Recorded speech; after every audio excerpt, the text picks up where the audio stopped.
month after he came into her life, he disappeared.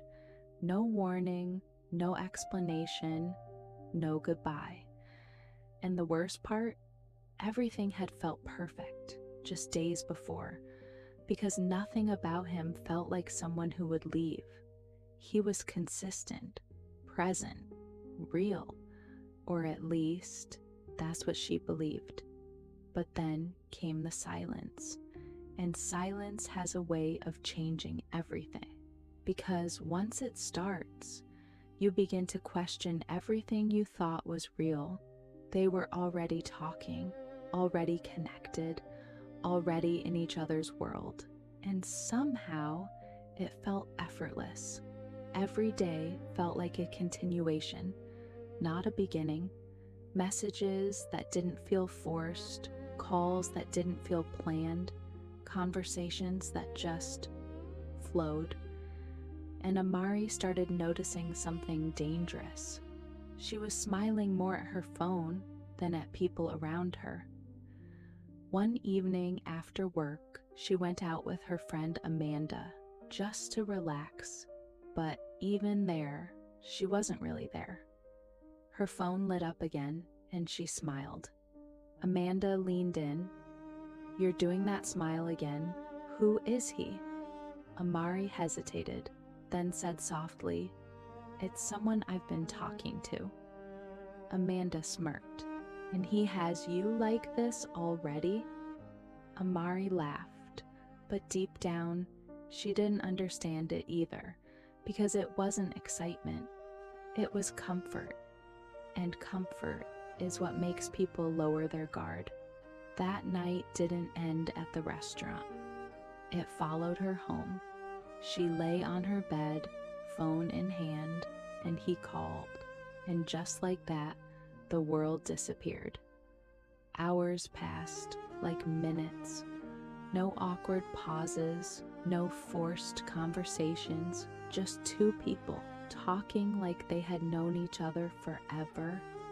2:17 a.m., and neither of them wanted to hang up, because something about the connection felt rare. Days turned into routine, morning messages, afternoon check-ins, night calls that stretched too long, and slowly, she started opening up her thoughts, her fears, her past. And he didn't interrupt. He didn't judge. He just listened. And that made her trust him faster than she planned to. But trust builds quietly and breaks even quieter. Then one day, he mentioned coming to her state. She didn't question it. She just waited. And when he arrived, it didn't feel like meeting someone new. It felt like meeting someone familiar. No awkwardness, no tension, just ease. They talked, they laughed, they walked, and even the silence between them felt comfortable. That was the moment everything changed, because now he wasn't just a voice. He was real. And that made everything deeper, too deep, too fast. After that first meeting, everything intensified. More visits, more calls, more presence. He became part of her routine, her thoughts, her emotional world. And she didn't notice how attached she was becoming until she couldn't go a day without hearing from him. But when everything feels perfect, you don't ask questions. You just enjoy it. And that was exactly what she did. But perfection has a shadow, and it always shows up quietly first. It didn't happen suddenly. It started small, a late reply, a missed call. "I'll call you back." That never came. At first, she ignored it, made excuses. "He's busy.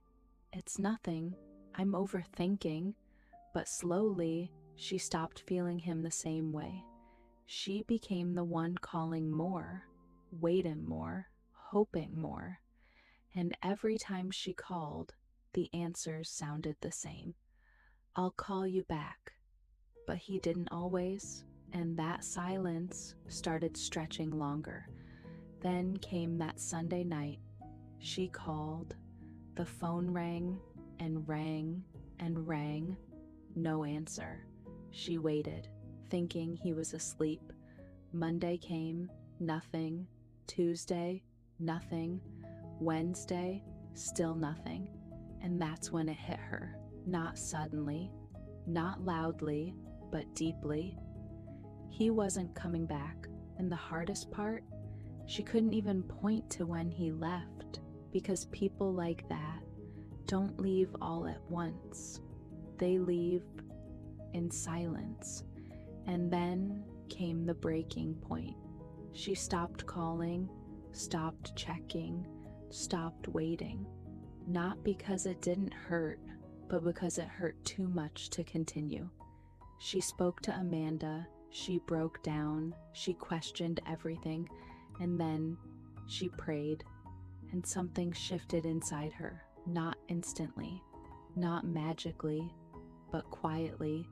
She chose herself again. She let go. Not of love, but of confusion. Not of memories, but of expectations. Because sometimes the closure you want never comes from them. It comes from you. And in the end, she realized something powerful. He didn't just disappear. He showed her what she would never accept again. And that was the beginning of her healing. Some stories are hidden for a reason. Subscribe to Hidden Chapters of A to uncover more.